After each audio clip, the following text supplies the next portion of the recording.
বন্ধুরা আজ ইংলিশ পরীক্ষা ছিল, আশা করি সকলের ভালো হয়েছে। ইংলিশ পরীক্ষাকে এবার ভুলতে হবে, কারণ এটা হয়ে গিয়েছে। এবার কালকের যে পরীক্ষা অর্থাৎ ভূগোল পরীক্ষা, এটা নিয়ে আমাদেরকে চিন্তা করতে হবে কিভাবে আমরা ভূগোলে বেশি নাম্বার পাবো। বন্ধুরা আমরা আজকে টোটাল দুটো ভিডিও আনবো। এই ভিডিওতে আমি তোমাদেরকে টোটাল ভূগোলের এমসিকিউ কত নম্বরের আসবে, এসএকিউ কত নম্বরের আসবে, শূন্যস্থান পূরণ কোনগুলি আসবে, স্তম্ভ মেলাও কোনগুলি আসবে এবং তার সাথে সাথে শুদ্ধ অশুদ্ধ কোনগুলি আসবে, 2 নম্বরের প্রশ্ন কোনগুলি আসবে এবং রচনাধর্মী প্রশ্ন কোনগুলি আসবে, আমি তোমাদেরকে আজকে তা এই ভিডিওতে বলে দেবো। এবং এই ভিডিওতে সেই প্রশ্নগুলির উত্তর নিয়েও আলোচনা করবো। তাই এই ভিডিওতে তোমরা মনোযোগ সহকারে প্রথম থেকে শেষ অবধি স্কিপ না করে তোমরা দেখতে থাকো। আর যাদের এই ভিডিওটি ভালো লাগবে তারা একটি লাইক করে দেবে, চ্যানেলে প্রথম হলে চ্যানেলটিকে সাবস্ক্রাইব করে পাশে বেল আইকনে প্রেস করে অল অপশনে ক্লিক করে আমাদের এই পরিবারের সদস্য হয়ে যায়। বন্ধুরা তোমাদেরকে বলতে চাই, তোমাদের কিন্তু ভূগোলে টোটাল 6টি বিভাগে প্রশ্ন আসবে। প্রথম বিভাগ ক ও খ এর মধ্যে কিন্তু এমসিকিউ, এসএকিউ, শূন্যস্থান পূরণ, শুদ্ধ অশুদ্ধ ইত্যাদি ইত্যাদি থাকবে।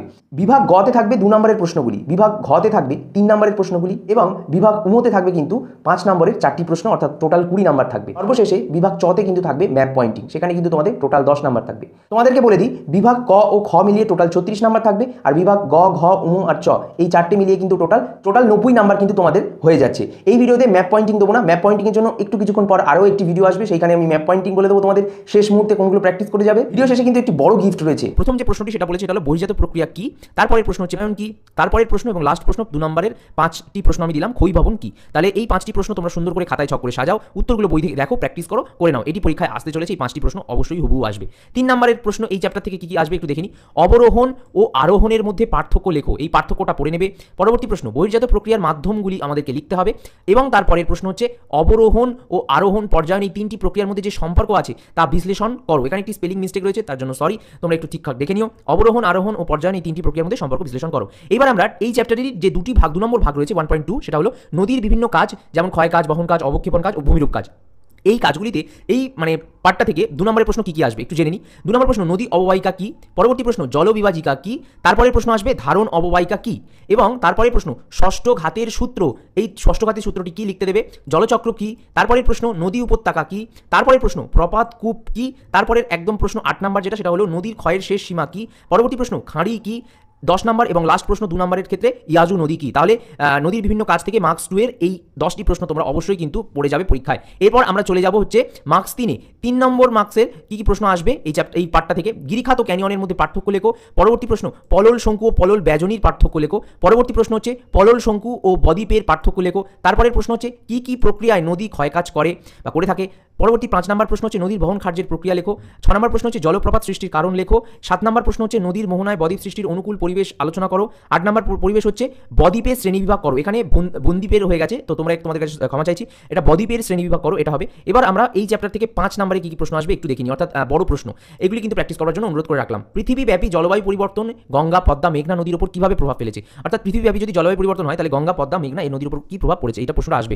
নদীর সঞ্চয়জাত 3টি ভূমিরূপ চিত্র সহ বিবরণ দাও। তোমাদেরকে বলে দিই, ভূগোলে যে কোনো প্রশ্নতেই তোমরা পাশে চিত্র আঁকলে নাম্বারটা বেশি পাবে। পরবর্তী প্রশ্ন নদীর ক্ষয়জাত 3টি ভূমিরূপ চিত্র সহ বিবরণ দাও এবং তারপরে আমরা চলে যাব হিমাবহের কাজ ও তার দ্বারা সৃষ্ট ভূমিরূপ এই চ্যাপ্টার, এই পার্টে প্রথম চ্যাপ্টারের। তো এখান থেকে 2 নম্বরে যে প্রশ্নগুলো আসবে সেগুলো হলো হিমরেখা কি, তারপরটা হচ্ছে হিমশৈল কি, তারপরটা হচ্ছে বাকশুণ্ড কি, ক্রেভাস কি, প্যাটার্ন স্টার হ্রদ কি, তারপরে হচ্ছে নুনাটাক্স কি, তারপরটা হচ্ছে এসকার কি, তারপরে হচ্ছে আগামুখ বলতে কি বোঝো, এটা আমরা আর লিখিনি। এবার আমরা মার্কস 3 অর্থাৎ 3 নম্বর প্রশ্ন, এখান থেকে 3 নম্বরের যে প্রশ্নগুলি আসবে সেটা হলো রসে মাতনে ও ড্রামলিনের মধ্যে পার্থক্য নিরূপণ করো, নদী উপত্যকা ও হিমালয়ের উপত্যকার যে পার্থক্য সেটা, মহাদেশীয় হিমাবহ ও উপত্যকা হিমাবহের মধ্যে পার্থক্য, গ্রাবরেখা কয় প্রকার বা শ্রেণী বিভাগ করো, হিমাবহের ক্ষয়কার্যের ফলে যে পদ্ধতিটা, হিমাবহের ক্ষয়কার্যের যে পদ্ধতি সেটা লেখো, অক্ষাংশ ভেদে হিমরেখার যে উচ্চতা ভিন্ন হয় তা ব্যাখ্যা করো।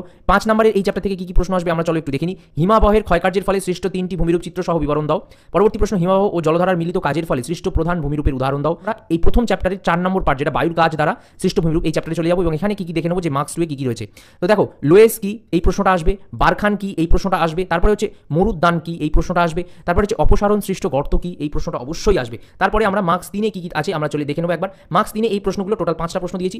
জিওগেন ও ইয়ারদাংয়ের মধ্যে পার্থক্য, পেডিমেন্ট ও বাজাদার মধ্যে পার্থক্য, মরু অঞ্চলে বায়ুর কাজ প্রবল কেন, মরুভূমি সম্প্রদায়ের প্রতিরোধের উপায় কি, পরবর্তী প্রশ্ন হচ্ছে বারখান ও অনুদৈর্ঘ্য বালিয়াড়ির মধ্যে পার্থক্য লেখো। এই প্রশ্নটা কিন্তু খুব ইম্পর্টেন্ট এই সবকটা প্রশ্নের মধ্যে। এবার আমরা এই চ্যাপ্টারের এই পার্ট থেকে মার্কস 5 এ কি আসবে দেখে নেবো মার্কস পাচ্ছে আমরা দেখে নেবো একটি প্রশ্ন দিয়েছি, এই দুটি প্রশ্ন দিয়েছি, বায়ুর ক্ষয়জাত তিনটি ভূমিরূপ চিত্রসহ বিবরণ দাও, মরু অঞ্চলে বায়ু জলধারা মিলিত কার্যে সৃষ্ট ভূমিরূপ আলোচনা করো। এই দুটো প্রশ্ন তোমরা পড়ে নেবে, তাহলে দুটোই কমন পাবে, এটা আমাদের দৃঢ় বিশ্বাস। এবার আমরা ভারতের ভূপ্রকৃতি থেকে কি কি প্রশ্ন রয়েছে আমরা একবারটা দেখে নেবো। তাহলে ভারতের ভূপ্রকৃতি থেকে কি কি প্রশ্ন আসবে দেখে নিই একবার। মার্কস 2তে ভারতের ভূপ্রকৃতি থেকে প্রথম যে প্রশ্নটা সেটা হলো তোমরা দেখতে পাচ্ছ দুন কি, তারপরে প্রশ্ন হচ্ছে তাল কি, তারপর প্রশ্ন হচ্ছে কারেওয়া কি, তারপরে হচ্ছে মালনাদ কি, এবং পরবর্তী যে প্রশ্নটা হচ্ছে সেটা হচ্ছে ময়দান কি, তারপরে পূর্বাচল কি, ভাবর কি, তরাই কি, কয়াল কি, মরুস্থলী কি, এই প্রশ্নগুলো কিন্তু 2 নম্বরে পড়ে যাবে ভারতের ভূপ্রকৃতি থেকে। এবার আমরা মার্কস 3-এ চলে আসবো। ভারতের ভূপ্রকৃতিতে পূর্ব উপকূল ও পশ্চিম উপকূলের মধ্যে পার্থক্য লেখো, পূর্বঘাট ও পশ্চিমঘাট পর্বতমালার মধ্যে পার্থক্য লেখো। পরবর্তী প্রশ্ন থর মরুভূমি সৃষ্টির কারণ লেখো।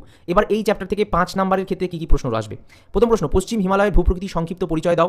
তারপরে প্রশ্ন হচ্ছে পূর্ব হিমালয়ের ভূপ্রকৃতির বৈশিষ্ট্য লেখো। এবার ভারতের জলসম্পদ থেকে 2 নম্বরের কি কি প্রশ্ন আসবে একটু আমরা তা জেনে নেব বন্ধুরা। 2 নম্বরের যে প্রশ্ন আসবে ভারতের জলসম্পদ থেকে, প্রথম প্রশ্ন দক্ষিণ ভারতের অধিকাংশ নদী পূর্ববাহিনী নদী কেন। তারপরে প্রশ্ন হচ্ছে বৃষ্টির জল সংরক্ষণে তামিলনাড়ুর ভূমিকা কি। তারপরে প্রশ্ন অতিরিক্ত ভৌম জল উত্তোলনের যে প্রভাব, সেই প্রভাবটা তোমাদেরকে লিখতে হবে। এবার এই চ্যাপ্টার থেকে মানে ভারতের জলসম্পদ থেকে 3 নম্বরে কি কি প্রশ্ন আসবে। প্রথম প্রশ্ন 3 নম্বরে বৃষ্টির জল সংরক্ষণের পদ্ধতি লেখো। পরবর্তী প্রশ্ন বহুমুখী নদী উপত্যকা পরিকল্পনা কি, তার উদ্দেশ্য কি। পরবর্তী প্রশ্ন পশ্চিম বাহিনী নদীর মোহনায় বদ্বীপ গড়ে ওঠেনি কেন, তা ছোট্ট করে বা সংক্ষেপে ব্যাখ্যা করো। এটা 3 নম্বরে আসবে। এবার এই ভারতের জলসম্পদ থেকে 5 নম্বরে কোন বড় প্রশ্ন দুটি আসবে, সেটা হলো উত্তর ভারতে ও দক্ষিণ ভারতের নদ নদীর ভূপ্রাকৃতিক বৈশিষ্ট্যের পার্থক্য লেখো। পার্থক্য বর্ণনা নয় কিন্তু, আর ভারতের জলসেচের পদ্ধতিগুলি লেখো। এই দুটি প্রশ্ন খুব গুরুত্বপূর্ণ বন্ধুরা, অবশ্যই তোমরা এগুলো খাতায় নোট করতে থাকো। ভারতের যে জলবায়ু সেই এই চ্যাপ্টার বা এই পার্টটা থেকে কোন কোন প্রশ্নগুলো আসবে 2 নম্বরের দেখে নেবো। লু কি, কালবৈশাখী কি, আঁধি কি, আশ্বিনের ঝড় কি, মৌসুমী বিস্ফোরণ কি, পশ্চিমী ঝঞ্ঝা কি, মোনেক্স কি, তারপরে হচ্ছে জেট স্ট্রিম কি, তারপরে হচ্ছে অম্ল বৃষ্টি, এটাকে আমলো বলেছি আমি, আমলো হয়েছে মানে একটু স্পেলিং মিস্টেক হয়েছে তার জন্য সরি, আমল বৃষ্টি কি। তারপরে প্রশ্ন হচ্ছে ভারতের 3টি বন্যাপ্রবণ 3টি খরাপ্রবণ অঞ্চলের নাম লেখো, মানে 3টি বন্যাপ্রবণ ও 3টি খরাপ্রবণ অঞ্চলের নাম লেখো। এই চ্যাপ্টার বা এই পার্ট থেকে মার্কস 3-এর কি কি প্রশ্ন আসবে। করমণ্ডল উপকূলে বছরে 2বার বৃষ্টি হয় কেন, ভারতে শীতকাল শুষ্ক কেন, মৌসুমী বায়ুর উপর জেট বায়ুর প্রভাব লেখো, ভারতের জলবায়ু নিয়ন্ত্রণে হিমালয় পর্বতের প্রভাব। এবার এই পার্ট থেকে মার্কস 5-এ কি কি প্রশ্ন আসবে একটু জেনে নিই। ভারতের জলবায়ুতে মৌসুমী বায়ুর প্রভাব লেখো, ভারতের জলবায়ু নিয়ন্ত্রক হিসাবে পরিচয় দাও। পরবর্তী প্রশ্ন হচ্ছে ভারতের জলবায়ু নিয়ন্ত্রক হিসাবে পরিচয় দাও। এবার আমরা ভারতের যে মৃত্তিকা রয়েছে এই চ্যাপ্টার থেকে মানে ভারতের মৃত্তিকা চ্যাপ্টার মানে পার্ট থেকে কি কি প্রশ্ন আসবে মার্কস 2 নম্বরে। কারেওয়া কি, ঝুম চাষ কি। পরবর্তী প্রশ্ন হচ্ছে অপভূমি কি। তারপরে প্রশ্ন শারীরবৃত্তীয় শুষ্ক মাটি কি। পরবর্তী প্রশ্ন 3 নম্বরে মার্কস 3-তে কি কি প্রশ্ন আসবে। ভাঙর ও খাদারের মধ্যে পার্থক্য লেখো, মাটি সংরক্ষণের উপায়গুলি লেখো। মার্কস 5 মাটি থেকে কি কি প্রশ্ন আসবে। মার্কস 5-এ একটি প্রশ্নই আসবে, আশা করা যাচ্ছে মাটি শ্রেণীবিভাগ করে যে কোনো 2টি প্রকারের মাটির বিবরণ দিতে হবে। এবারে 5 নম্বর 5.6 পরের পার্ট থেকে আমরা কি কি মার্কস 2 পাবো। উৎসাহ মানে যেটা বনভূমি বা স্বাভাবিক উদ্ভিদ এখানে লেখা হয়নি, সেটা হলো স্বাভাবিক উদ্ভিদ থেকে কি প্রশ্ন আসবে। মান 2-এর মার্কস 2-তে আলপীয় উদ্ভিদ কি, যৌথ বন ব্যবস্থা কি, লবণাক্ত হবে এটা, লবণাক্ত উদ্ভিদের বৈশিষ্ট্য কি। মার্কস 3 এই চ্যাপ্টার থেকে যে প্রশ্নগুলো আসবে সেটা দেখে নাও। অরণ্য সংরক্ষণের প্রয়োজনীয়তা কেন, প্রথম প্রশ্ন। তারপর প্রশ্ন হচ্ছে কৃষি ও বনসৃজন সামাজিক বনসৃজনের মধ্যে পার্থক্য লেখো। পরবর্তী প্রশ্ন ক্রান্তীয় চিরহরিত অরণ্য ক্রান্তীয় পর্ণমোচী অরণ্যের মধ্যে পার্থক্য লেখো।